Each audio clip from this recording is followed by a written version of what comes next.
Good evening, freaks and friends, and welcome to Math Lessons. I am your host, Math Machine, and today I will be answering a question that I'm sure many of you won't even thought to have asked. What exactly is Gamergate? I will say in advance that this is probably going to be one of my longer videos, but I will try and keep to specific important events in this and try to summarize as much as possible while still giving the important details. Now, what Gamergate is, in general, is a movement on the internet, predominantly over social media, by a group of people, gamers, who feel that the journalistic community has become absolutely corrupt, with an incestuous nature, with nepotism, with collusion, and they are trying to bring awareness to this fact so that there can be some sort of restructuring of gaming journalism in its entirety.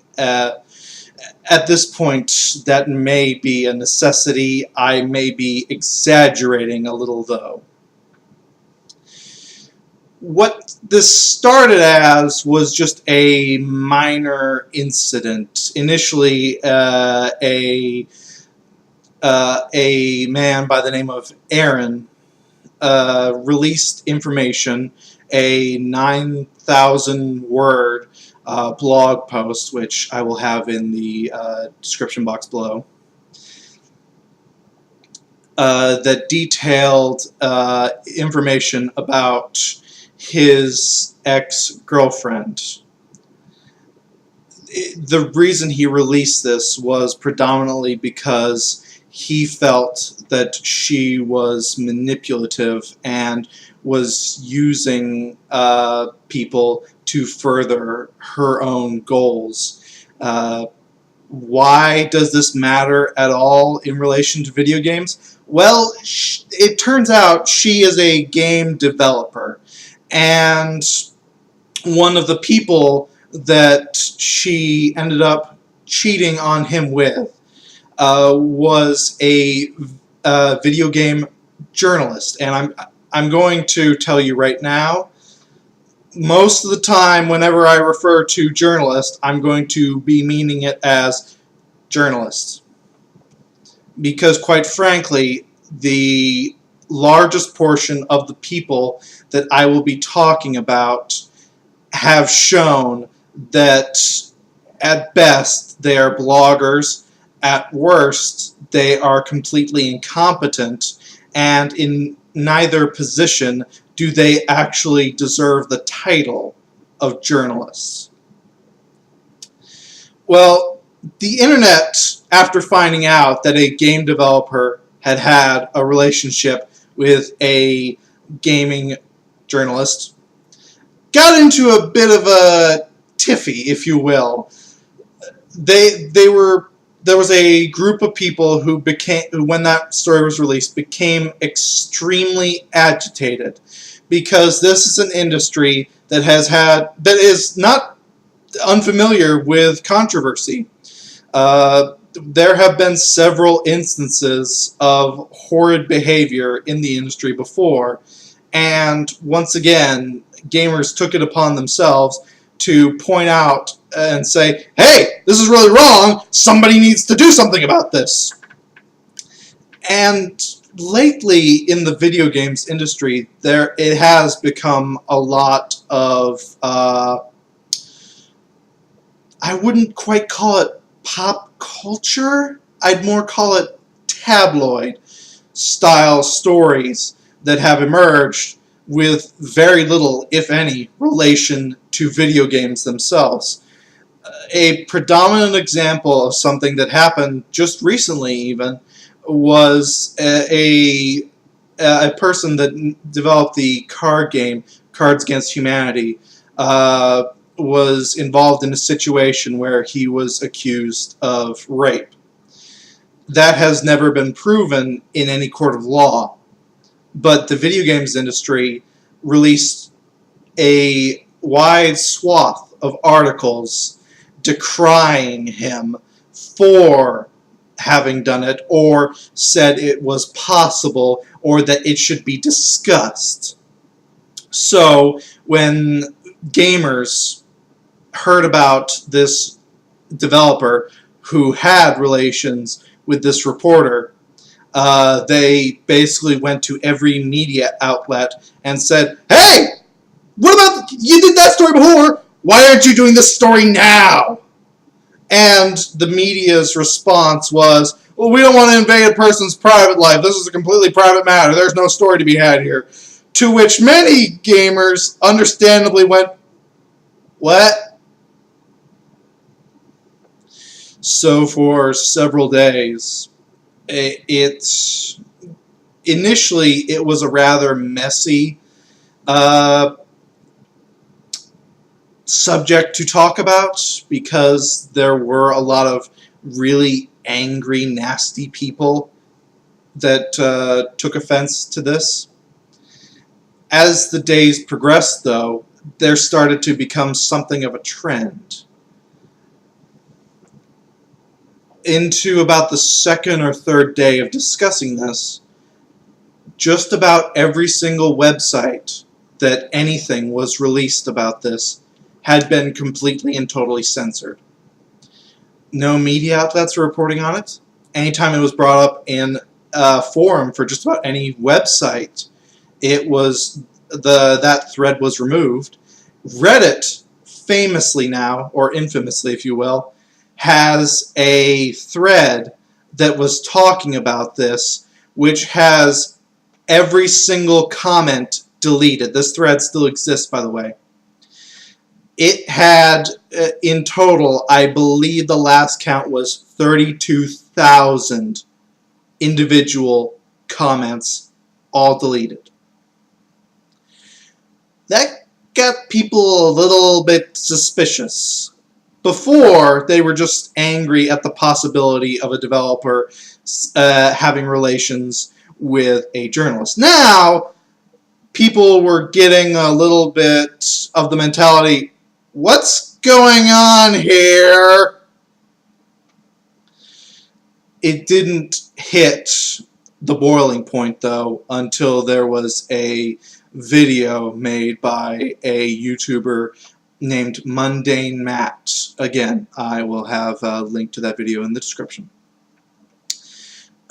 He had a video up which had a single still image of the game that was made by this developer, and he discussed some points that were released from the initial post, predominantly about the incestuous nature of the gaming industry. It wasn't that video itself that brought this to a boil. What happened was Mundane Matt was hit by a DMCA claim, a copyright claim for those who are unaware. And his video it wasn't taken down, but it was no longer viewable. And a copyright strike or claim, I always forget which, was brought to his channel, which can, if you get 3 of those, your channel is shut down. And that is a very bad thing to have happen to you. And on the video, it showed copyright claim via game developer's name. That is what got everyone incredibly mad. Oh, and if I may take a moment, this video is not monetized. I do not plan on ever making this video monetized. I do not have any images that I will be editing into this video. I do not have any slices of video that I will be editing into this video. So if anyone at any time tries to claim copyright against my own video, good luck. Now, there is a phenomena phenomenon, I'm sorry, on the internet, which is referred to as the Streisand effect. Basically, when people attempt to censor the internet, it is the act of censoring which brings more attention to the subject matter than would have been brought had the subject just been allowed to be discussed or seen. This has been seen many times in the past, predominantly with YouTuber Total Biscuit. Now, when this happened, people were really, really upset because it is illegal to do an act such as that. It is actually committing perjury.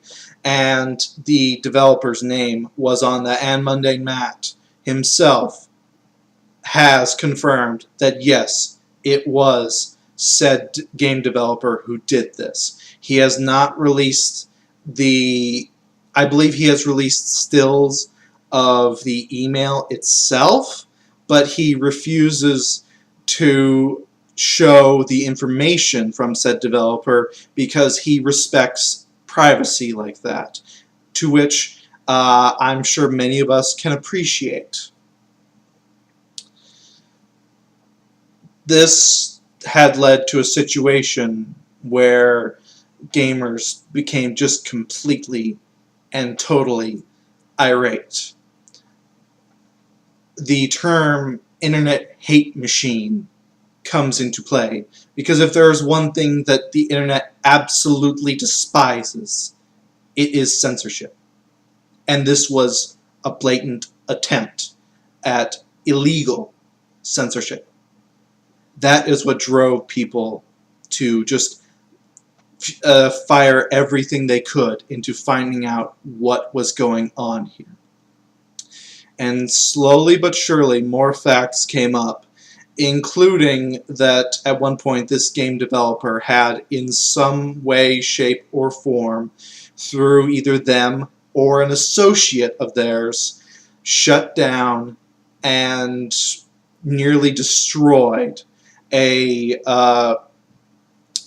game competition, is the easiest way I could personally describe it, to help bring more women into the video game industry. The company in question is called the Fine Young Capitalists, and they were completely shut down, and when they tried to bring attention to this, no news outlet would. A lot of people pointed to, because it was in fact this initial developer who the media seemed to be protecting that did it. So the internet constantly asked, what's going on here? What's going on here? Why is everything so messed up? To which the media replied, no comment, no story, not even going to acknowledge it. Something strange then began to happen.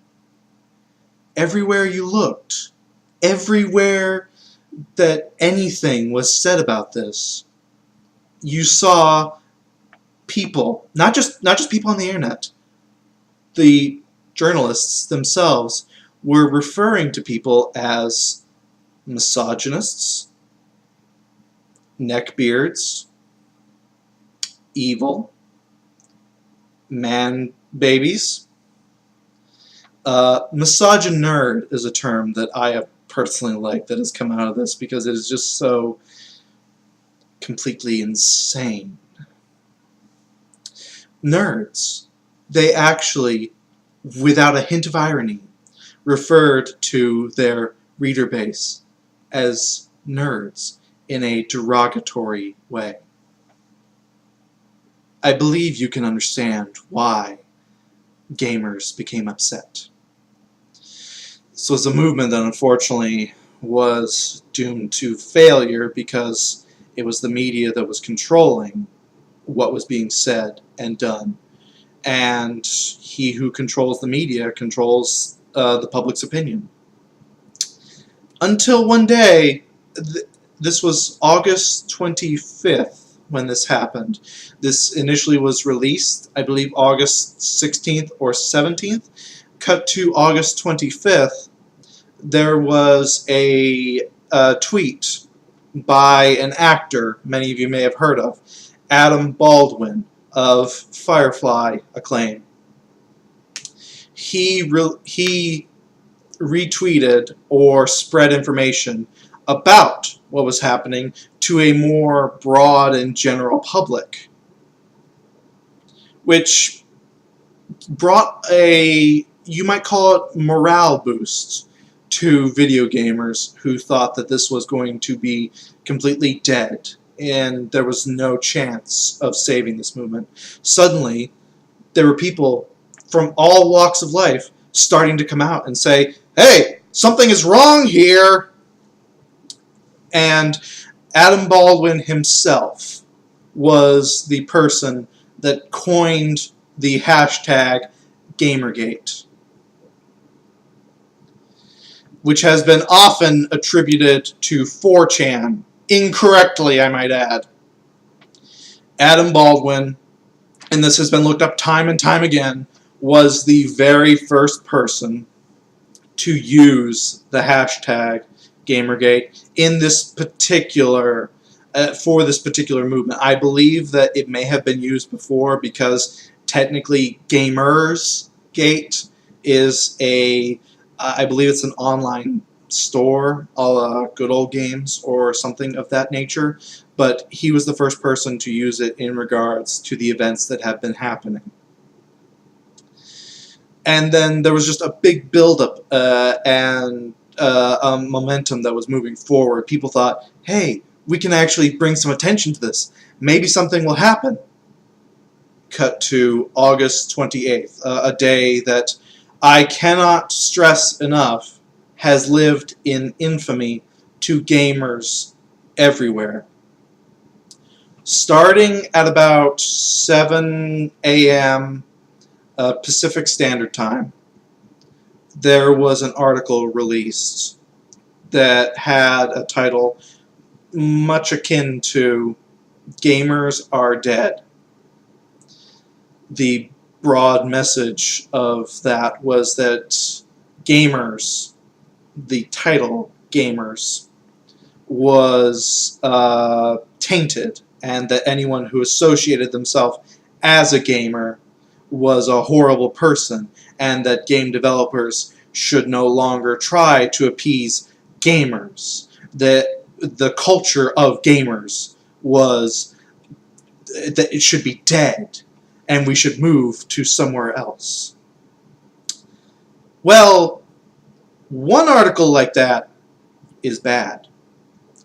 In the next 24-hour period, 12 in total, 12 articles by 10 different publications were released, all with the exact same message. Gamers are dead. I will once again refer to the internet hate machine. I believe, and this is my opinion, the media had the opinion that if they did this, it would be such a devastating morale drop to gaming culture that it would stop this movement, or that because they were the media themselves, they could spin it so that people would want to move away from gaming culture. The exact opposite happened. This movement was rather small to begin with. It had thousands of people, don't get me wrong, but nothing too big. After this, there have been many people that have pointed to this incident as to why they associate themselves with the Gamergate movement. This incident enraged the internet. This is the one thing that everyone points back to as sort of a proof that there actually is collusion going on in the industry, and that a narrative was trying to be driven by a media that did not care about gamers themselves. Since then, there have been thousands upon thousands of people that have come out of the woodworks, that have done everything they can to try and find out what is going on. that most gaming websites have refused to talk about the situation other than to say that gamers are dead or gaming culture is vile. There have been a few articles by big websites here and there, but the most of what you will find is on smaller, more independent websites that have actually attempted to look into this. Even mainstream news outlets have taken up that narrative from the gaming industry itself because they knew nothing else, or they have refused to cover this because they are mainstream news outlets. Gaming to them is secondary at best. There have been a few articles released that have tried to touch on this in a neutral, unbiased viewpoint, and to their credit, they did a good job early on. Recently, there have been several reporters that have come out, particularly one named Milo of a media site called Breitbart. And before this particular event, I had never even heard of this. From everything that I can gather, the website itself is what you would equate to the English equivalent of Fox News, or something to that effect. Take that for however you will. I'm not saying anything in regards to that. That is what people have compared it to. Milo has attempted to actually look into what has been going on, and to his credit, he has done a very good job, and he has actually uncovered several things, one of which I will talk about in a few moments. Since then, there has been a gigantic smear campaign going on in every possible way to try and say, oh, well, everyone in Gamergate is a harasser, or oh, everyone in Gamergate is a horrible person that doesn't want inclusion in video games, things of this nature. I will, again, link in the description box below a website that has a large amount of the stuff that has been said against people in Gamergate while they have attempted to just discuss the issue at hand. At one point, there was a video released by a Miss Christina Sommers, I'm going to use the term old school feminist from the near beginnings of the movement, I believe, that has been around for a very long time, a well-respected lady, a highly intelligent lady. She released a video saying that no, in fact, from everything I have seen and all the studies I can point to, video games do not cause sexism. Much in the same way that there were studies found that video games do not cause violent tendencies in people. There was a person a long time ago now, name of Jack Thompson, who tried to argue to death that video games cause violent tendencies in people, and to the point where he became disbarred because most people thought that he was crazy. Even the states in which he was legally allowed to practice law finally came to the conclusion that he was either completely obsessed to the point of insanity, or he just was insane, and they disbarred him. When the video saying that video games do not cause sexist tendencies in gamers came out, there were several different publications that released articles just shy of calling Miss Sommers the female equivalent of Jack Thompson. I say just shy because they never really said that, and but they drove home a message that attempted to decry her as a video game, as a female equivalent to Jack Thompson. If you read the articles, which, if you can find them, more power to you, I would highly suggest not reading them. You will become infuriated. So it's just day after day of these kind of incidents have been occurring, and it has just been a gigantic headache, for lack of better terms, in regards to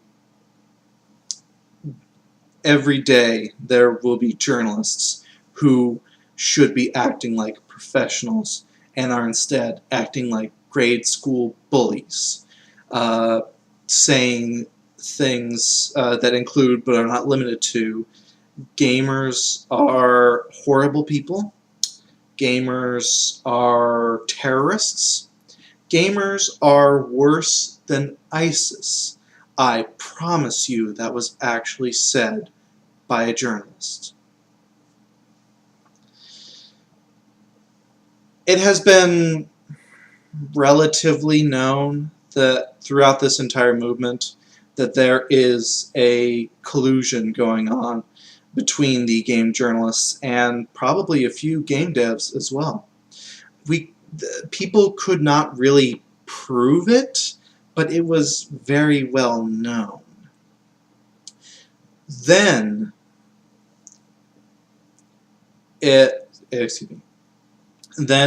Milo, the reporter I mentioned a few moments ago, came out with an article 2 days ago saying that he had leaked information about a Google group where something in the ballpark of 100+ journalists all gathered together to discuss issues and topics and ideas, etc., etc. When this information was released, there was no disagreement with it, actually. All of the reporters who said anything said that, yes, it existed, but we're only discussing things as friends, and we're only talking about sports or what we're doing on our time off, or things like that.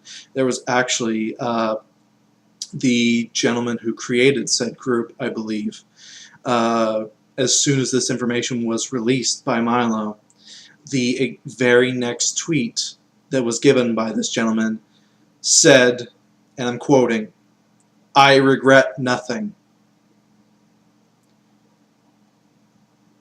As a person who would look at that from a third-party perspective, I would think that that particular declaration is pretty damning. And then yesterday, a large portion of those emails were released by Milo, as they pertained only to the initial game developer who the gaming media refused to produce a story on. In it, and I will again have a link in the description, you will be able to plainly see that there is talks about how they absolutely do not want to make a story out of this for consideration of the feelings of this game developer. And when another journalist, a person who had some, I would say, morality in this matter, brought up the question of the Cards Against Humanity gentleman that I discussed at the beginning of this video, he was immediately shot down as if he had committed some sort of taboo.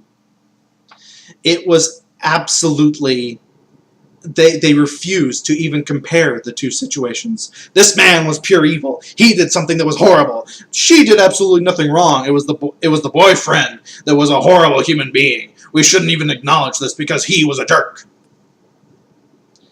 I'm actually undertoning the messages themselves. You will be able to see they were much more vicious in that. From the leaked emails, we also see that practically at this point, the only gaming website that still has any sort of talks and discussions about this, The Escapist. There have been now 2 mega threads. I refer to them as mega threads because they are moving at the internet's equivalent to the speed of light. They are producing at least 20 pages a day. They are so large, in fact, the initial one had to stop at 820-ish pages because it was so big, it was actually causing issues with the website itself. They had never anticipated a thread that would reach that magnitude. There had to be a second thread for it created just so that it didn't destroy the website itself. In those emails, the editor-in-chief of said website, Greg Tito, had a conscience issue. He felt that he did not agree at all with the message that was being said in those threads, but he felt that it was not his right to destroy discussion about it. I may disagree with what you say, but I will fight to the death your right to say it. And he was, there is no other way to describe it, bullied by other journalists. And at one point, another journalist threatened him with removal from the group if Mr. Tito did not take that thread down, and that he was disappointed in him and was going to stop talk of it for today because I want to remain civil. The arrogance, the hubris,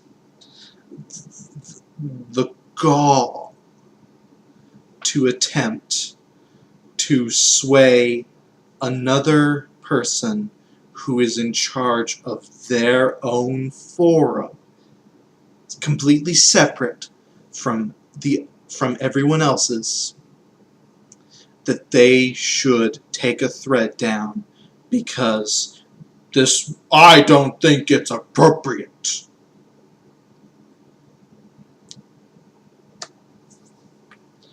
To Mr. Tito's credit, and I cannot stress this enough, he has never wavered from his initial idea that he did not agree with the movement, but he did not feel it was his, that he had any right to stop people from talking about it. The Escapist is, at this point in time, really the only place that any discussion is allowed to be had about the Gamergate movement. Even 4chan, a website that has been often called the hive of vile, vitriol, evil on the internet, is not allowed to discuss this. 4chan is being completely destroyed from the inside out by its creator, who has... This sounds more dramatic than I am intending, but he has basically told his mods not only to destroy any talk of Gamergate, but to stop any talk of anything even remotely related to Gamergate. It has come to the point where 4chan has revolted, and as it stands right now, they aren't winning, but they are trying to reclaim a website that for the longest time was about freedom of speech and uh, and a freedom from censorship. As of right now, as I said, The Escapist is the only major website that is allowed to discuss this in any form. And as the days go on, more and more information is coming to light that shows there was in fact collusion between these organizations, and that while what was initially done was probably nothing bad in itself, the fact that they felt the need to deem what was or was not a story and censor the internet in an attempt to prevent it from ever becoming a story is, if not morally and ethically, definitely from a business standpoint, not only inappropriate, but suicidal. Right now, 4chan has helped to fund, as I said earlier, the Fine Young Capitalists, a feminist gaming developer group. 4chan funded over 1/3 of that money. 4chan has often been called the evil in this movement, and I do not see that at all. My heart goes out to the poor 4chaners who have lost their website. They have since moved to either The Escapist itself or to another website, and they're trying to reclaim 4chan itself. I wish them all the luck in the world. I hope that they can get the website back that used to be about freedom of speech and freedom from censorship. More and more information is coming out each day that shows and confirms there was collusion, there was unethical practices, and there were completely inappropriate practices. And how far back this goes, we may never know, but as it stands right now, it has been shown that at least for the last month, all of these gaming websites in question have committed horrible acts to not only their customer base, but to anyone that may call themselves a gamer. And the only real way at this point to solve anything is to either have these sites destroyed, not through attacks, but through lack of readership, or to have a complete restructuring at the very base level, or there needs to be some sort of group, an oversight group that allows for some sort of watchdog activities to see if journalists ever attempt this again, to prevent them from doing it. More information will be coming out as the days progress, I'm sure. This has been truly, for a lot of gamers, a nightmare month. And the fact that there are thousands and thousands of people still going, still trying to reach the heart of this, and refusing to back down in the face of an industry, a media industry that refuses to budge an inch, is astounding in itself. And to all gamers who are out there, I wish you the best of luck, and I will continue to fight the good fight at your side. We need, as a gaming community, we need to stay vigilant and stay educated on the matter. If there's ever to be any sort of end game to bring this to a conclusion that does not destroy the entire media industry in itself. This will come to an end one day. I'm sure of this, as all things on the internet come to an end. I hope for the best. Be prepared for the worst. Until then, I say to you, my fellow gamers, keep fighting the good fight. And as a small side note, who hasn't done it with a PR person? Am I right? My name has been Math Machine, and all I can say is peace out.